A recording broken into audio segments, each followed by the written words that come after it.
It looks like uh, it's an anime hair, like anime character hairs. It will look like hair.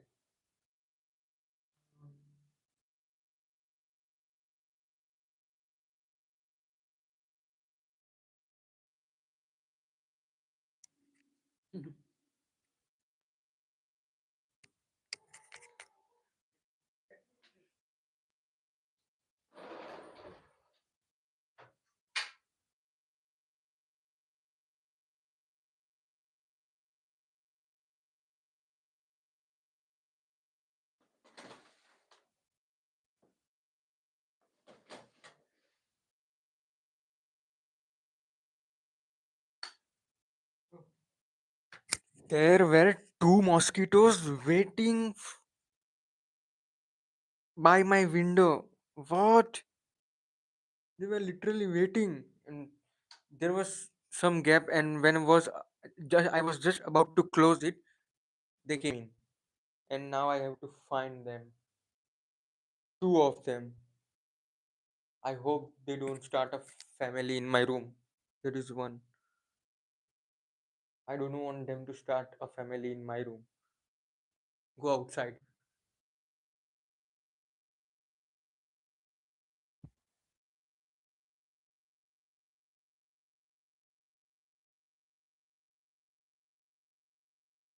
Okay. So you caught me. You caught me, right? I'm caught in 4K, but it is what it is. It is what it is. Look,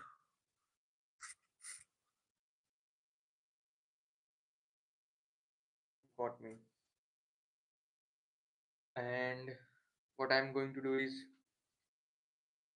it's alive. Yes, it's alive, and it's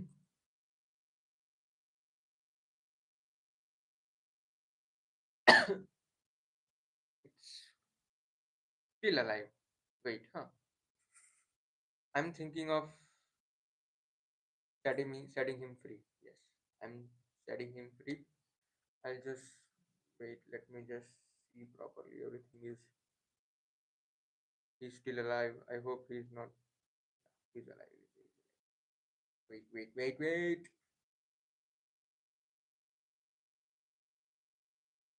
Look, he's alive.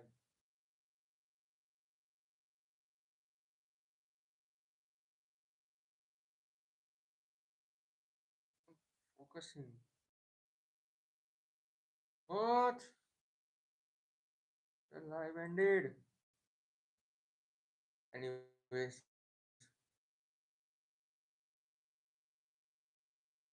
thought that's what I thought.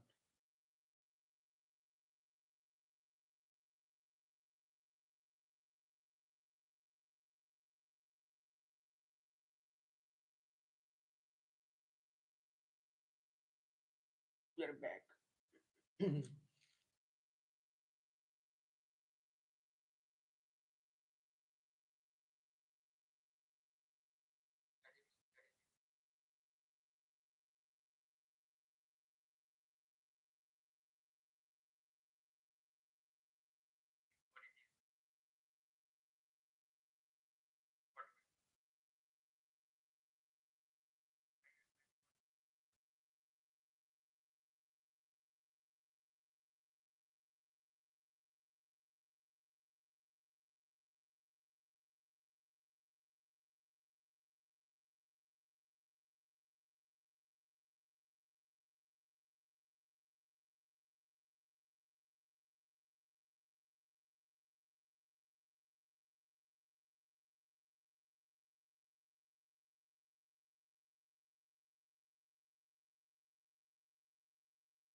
I was watching that clip. So Let's come back to the topic and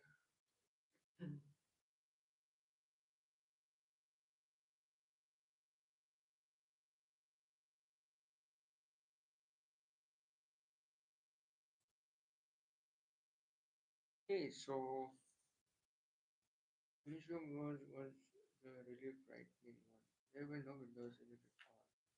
Had never been inside the Ministry of Luck, nor within half a kilometer of it.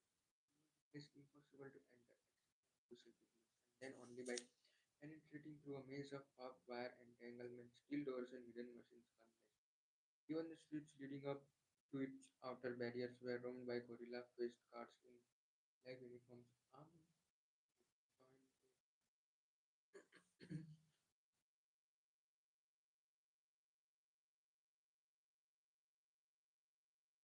Winston turned around abruptly. He had set his features onto its expression.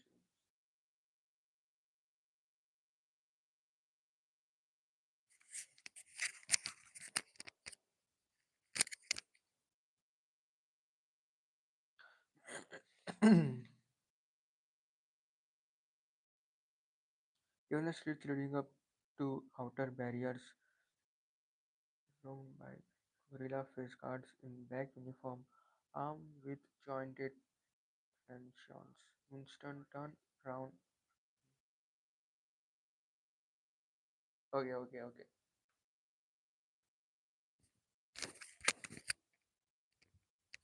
Yeah, I look. Wait, it's actually a nice poem today. I'm not like doing any intense workout right now, but the pump is kind of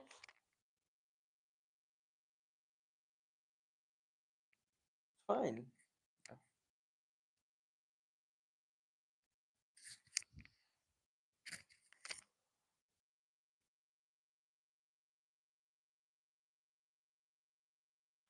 Okay. Should I remove the? Wait, I'll put it back later on. So it does look good while I read it.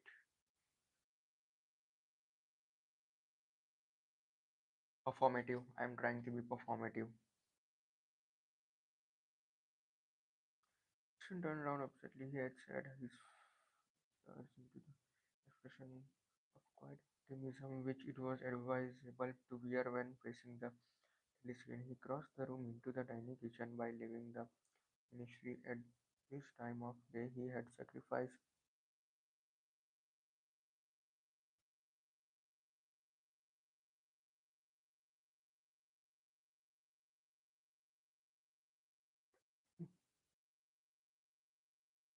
lunch in the canteen, and he was aware that there were no food in the kitchen except a hunk of dark colored bread which had got to be saved for tomorrow's breakfast.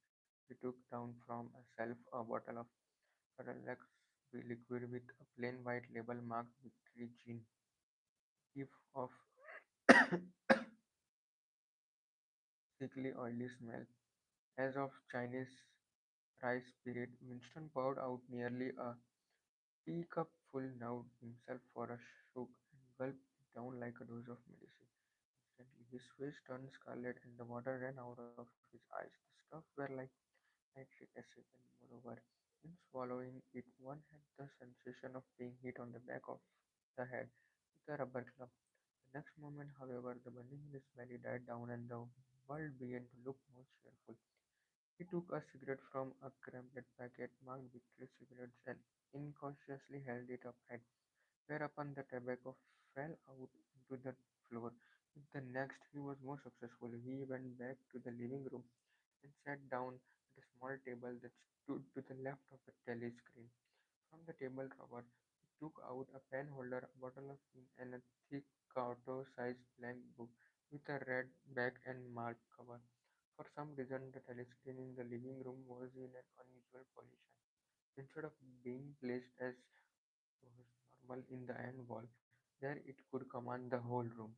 It was in the longer wall opposite the window. To one side of it there was a shallow alcove in which Winston was now sitting, and which, when the flats were built, had probably been intended to hold bookshelves. By hitting in the alcove and keeping well back, Winston was able to remain outside the range of the telescreen. So far as sight went, he could be heard, of course, but so long he stayed in his present position. He could not be seen. It was partly the unusual geography of the room that had suggested him thing that he was now about to do, but it had also been suggested by the book that he had just taken out of the drawer. It was peculiarly beautiful book. Its smooth, creamy paper, a little yellowed by age, was of a kind that had not been manufactured for at least 40 years past. He could guess, however, that the book was much older than that. He had quarter of the town, just what quarter he did not now remember, and had been stricken immediately by an overwhelming desire to possess it.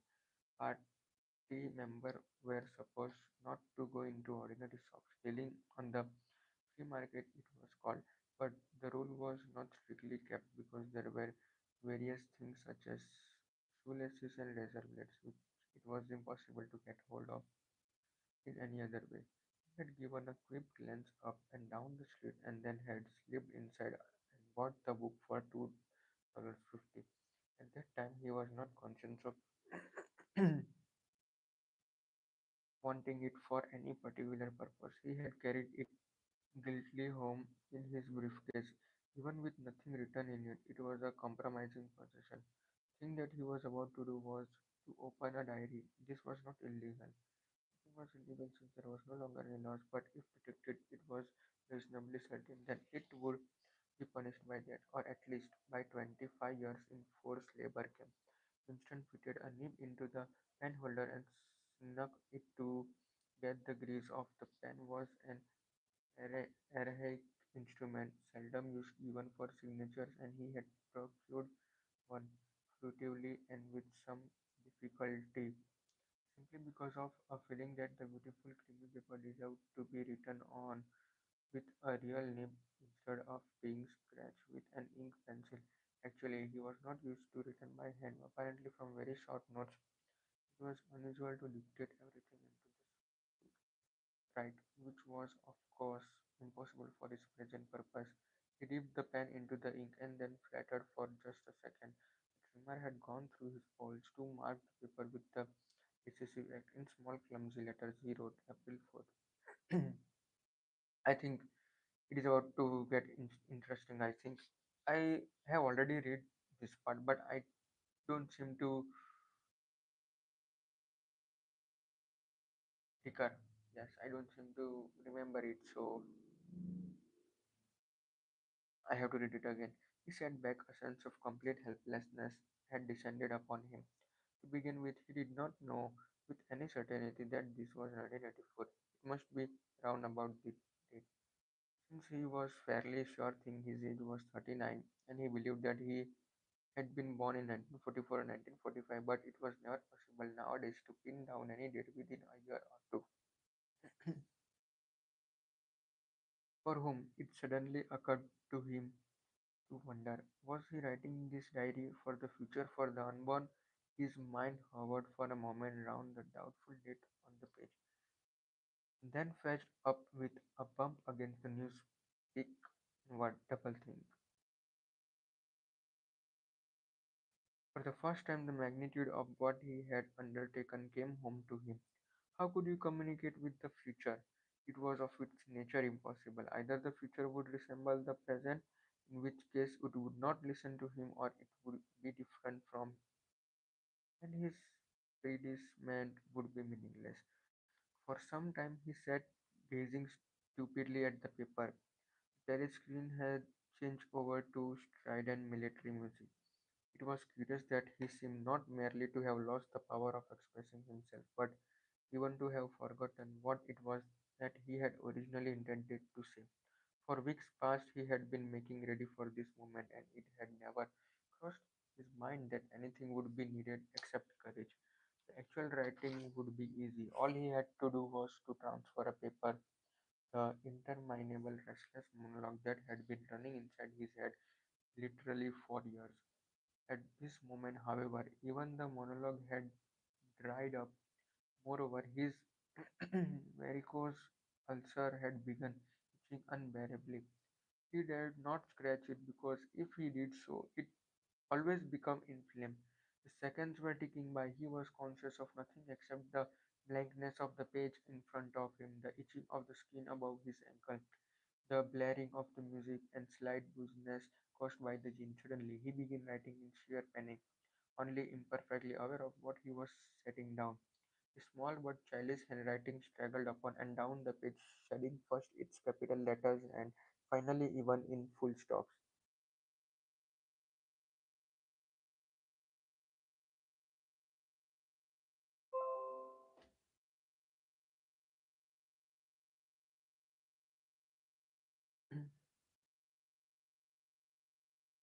April 4th, 1984. Last night to the flicks, all war films.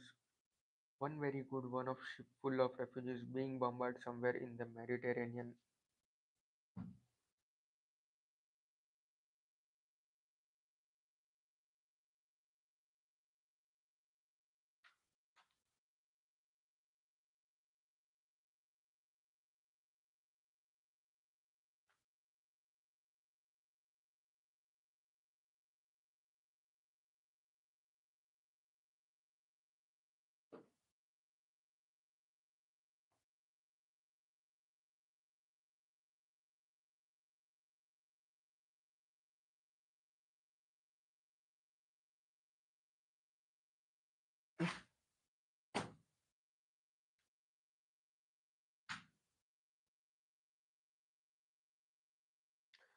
Audience must amused by shots of a great huge fat man trying to swim away with a helicopter after him. First you saw him wallowing along in the water like a porpoise, then you saw him through the helicopter's gun sights, then he was full of holes and the sea round him turned pink and he sank as suddenly as though the holes had let in the water, audience shouting with laughter when he sank. Then you saw a lifeboat full of children with a helicopter hovering over it. There was a middle-aged woman, might have been a Jewess, sitting up in the bow with a little boy about 3 years old in her arms. Little boy screaming with fright and hiding his head between her breast as if he was trying to burrow right into her, and the woman putting her arms around him and comforting him, although she was blue with fright herself, all the time covering him up as much as possible as she put her arms and keep the bullets off him. Then the helicopter planted a 20-kilo bomb in among them.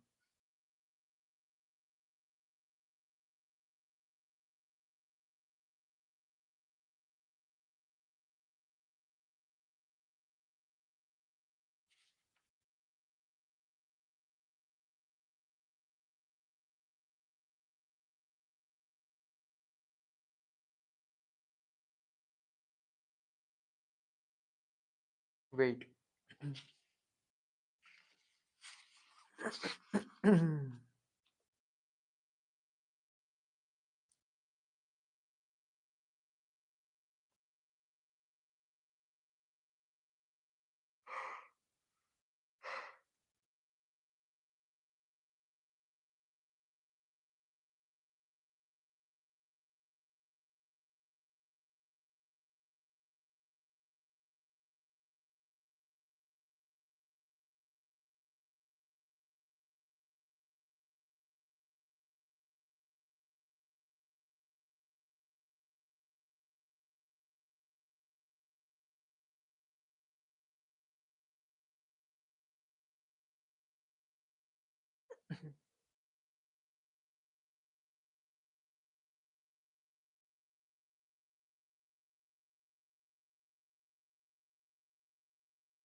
Winston stopped writing partly because he was suffering from cramp.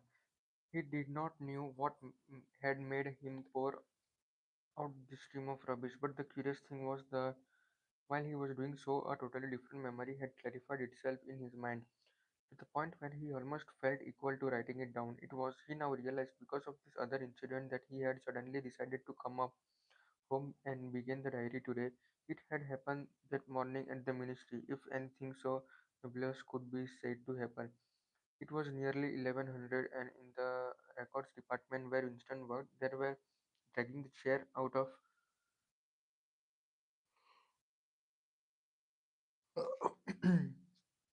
cubicles and grouping them in the center of the hall opposite the big telescreen. Preparation for the 2 minutes hit. Winston was just taking his place in one of the middle rows when two people whom he knew by sight but had never spoken to came unexpectedly into the room. One of them was a girl whom he often passed in the corridors. He did not know her name, but he knew that she worked in the fiction department, presumably since he had sometimes seen her with oily hands and carrying a spanner. She had some mechanical job on one of the novel writing machines. She was a bold looking girl of about 27 with thick hair, a freckled face, and a swift athletic movement.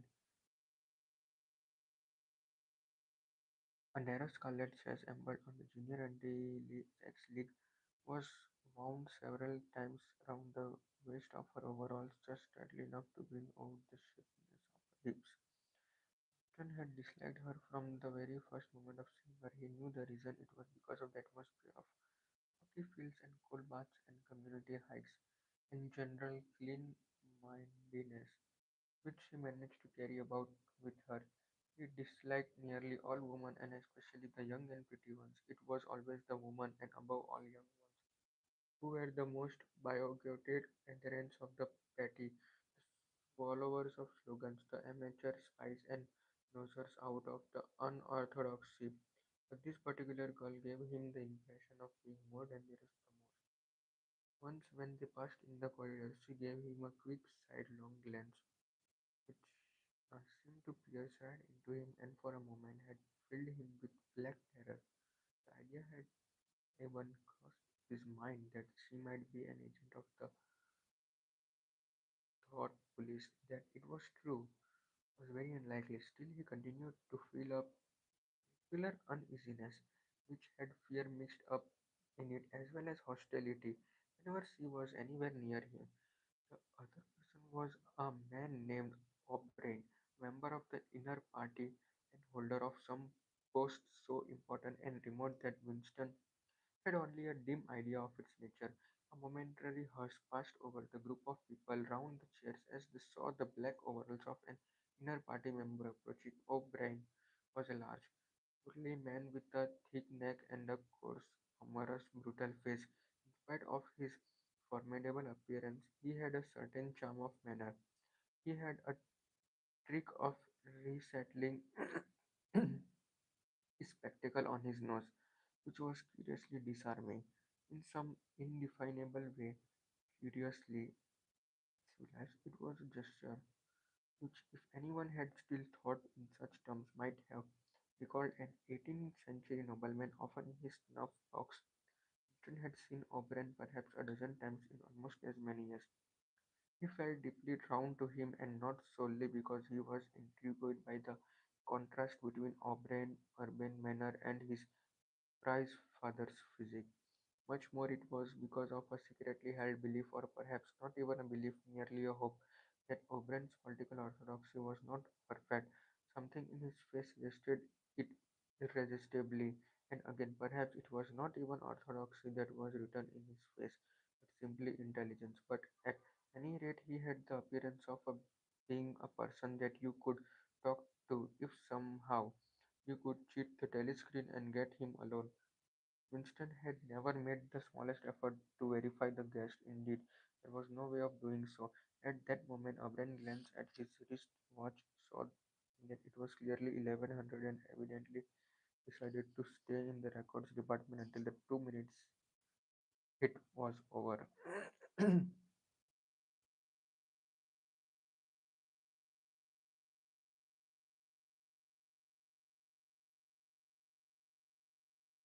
The next moment, a hideous grinding speech, as of some monstrous machines running without oil, burst from the big tele screen at the end of the room. It was a noise that set one's teeth on edge and blistered the hair at the back of one's neck. The haters started. As usual, the face of Admiral Goldscreen, the enemy of the people, had flashed onto the screen. There were hisses here and there among the audience. The little sandy-haired woman gave a squeak of fear and disgust.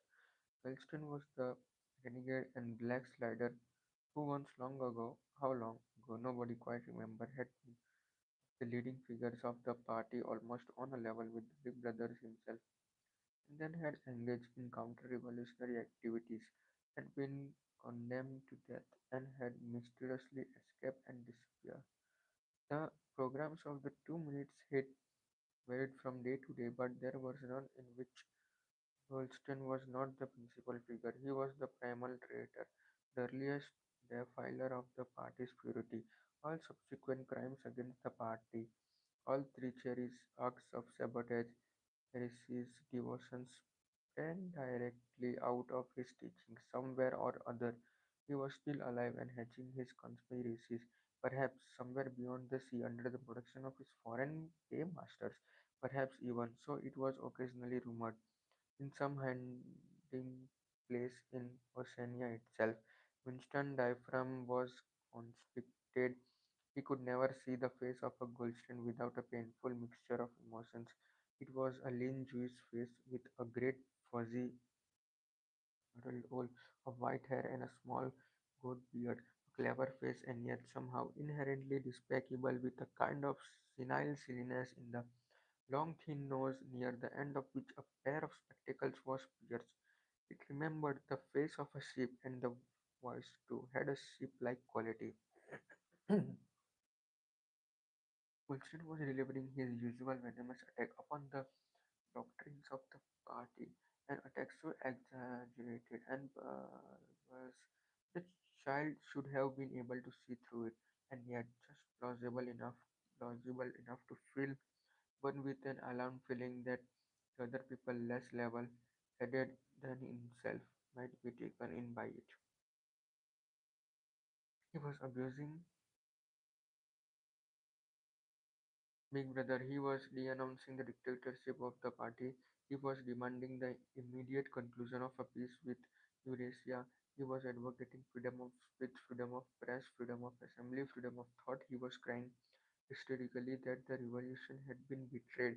And all this is rapid polysyllabic speech, which was a sort of parody of the habitual style of the orators of the party and even contained newspeak words. More newspeak words indeed than any party remembered would normally use in real life, and all the while, least one should be in any doubt as to the reality which Goldstein's species Gletrop covered. Behind his head on the telescreen, there marched the endless columns of Eurasian army, row after row of solid-looking men with expressionless, ascetic faces who swam up to the surface of the screen and vanished, to be replaced by other exactly similar. The dull rhythmic tramp of the soldiers' boots formed the background of Goldstein's bleating voice. Before the head had proceeded for 30 seconds, uncontrollable exclamation of rage were breaking out from half the row people in the room. The self-satisfied shape like the screen and the terrifying power of the Eurasian army behind it were too much to be borne. Besides, the sight of even the thought of Goldstein produced fear and anger automatically. He was an object of hatred more constant than either Eurasia or Eastasia, since when Oceania was at war with one of these powers, it was generally at peace with other. But what was strange was that although Goldstein was hated and despised by everybody, although every day and 1,000 times a day on platforms, on the telescreen, in newspaper, in books, his theories were refuted, smashed, ridiculed, held up to the general gaze for the pitiful rubbish that they were. In spite of all this, his influence never seemed to grow less. Always there were fresh dupes waiting to be seduced by him. A day never passes when spies and under his direction were not unmasked by the thought police.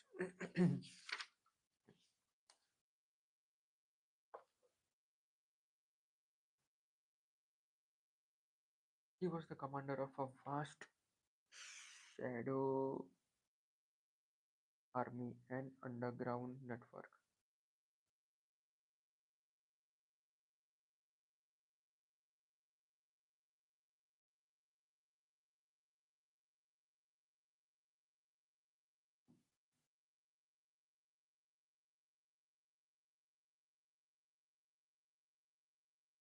of conspirators dedicated to the overthrow of the state.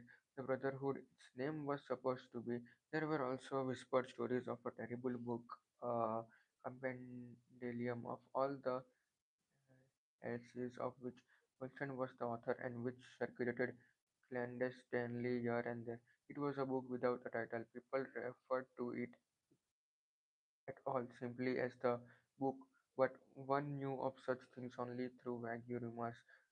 Neither the Brotherhood nor the book was a subject that any ordinary party member would mention if there was a way of avoiding it.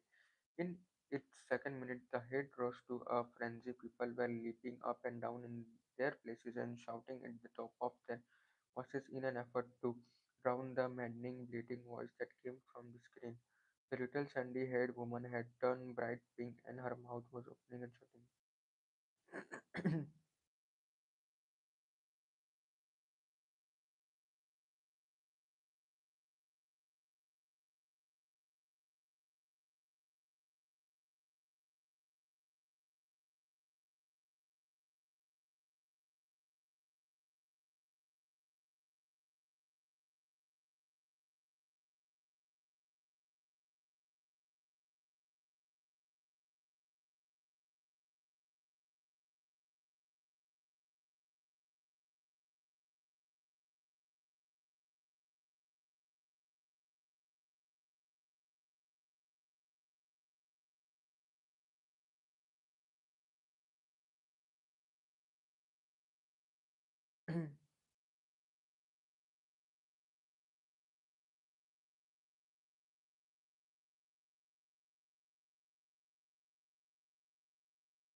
War is peace, freedom is slavery, ignorance is strength.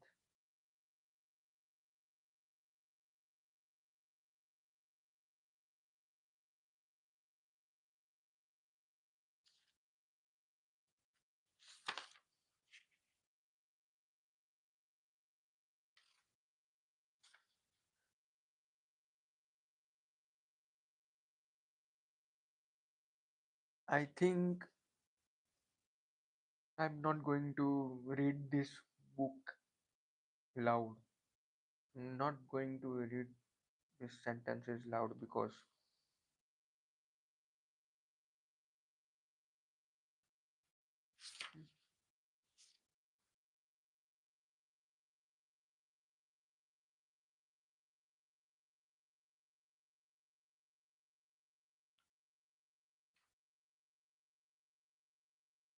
I want to read more.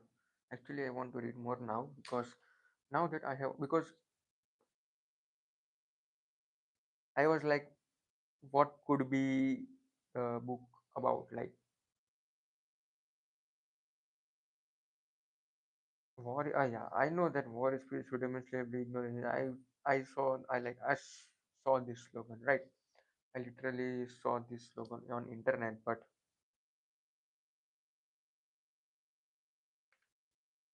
I think it is going to be different. Something different. I think.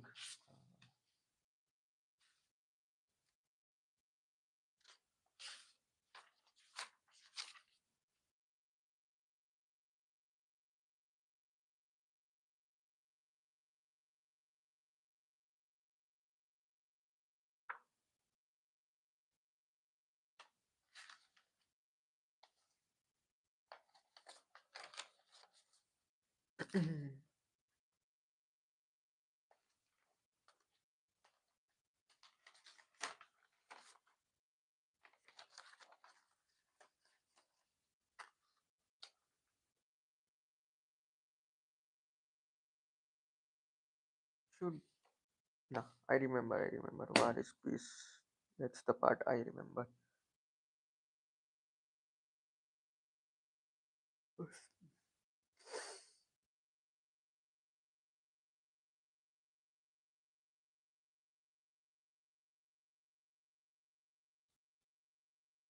Actually,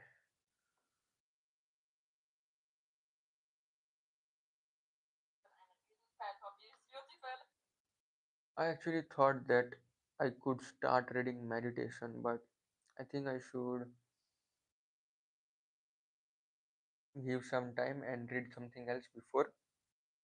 I should do that, and there is also this inheritance games because I thought it is actually very interesting. This story, the build up.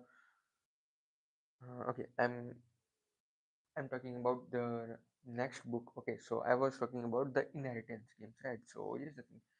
I started reading it, and it is actually like, yeah, story is actually, it could be like cinema. I can say like it can be a good cinematic experience if they start making a movies. I think, but I have still not completed it yet, and I am only on one fourth.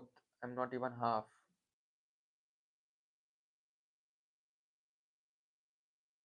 I'm not even at completed reading it half. So it's like a very little I know about the story because there are already six books. I think three, yeah, five is already out.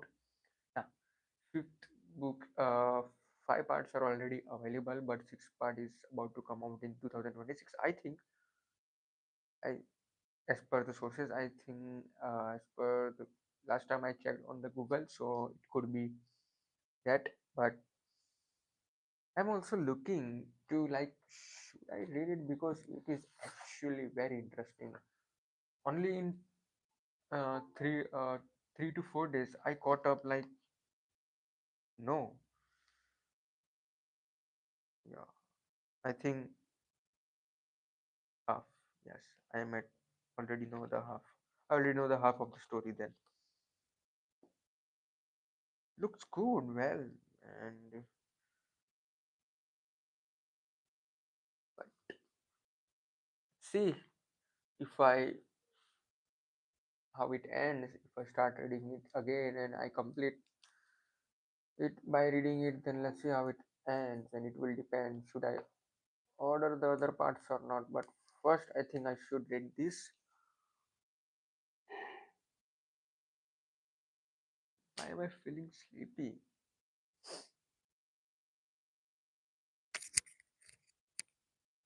should get some sleep, I think.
Okay, so I'll just end this. I forgot to off the camera.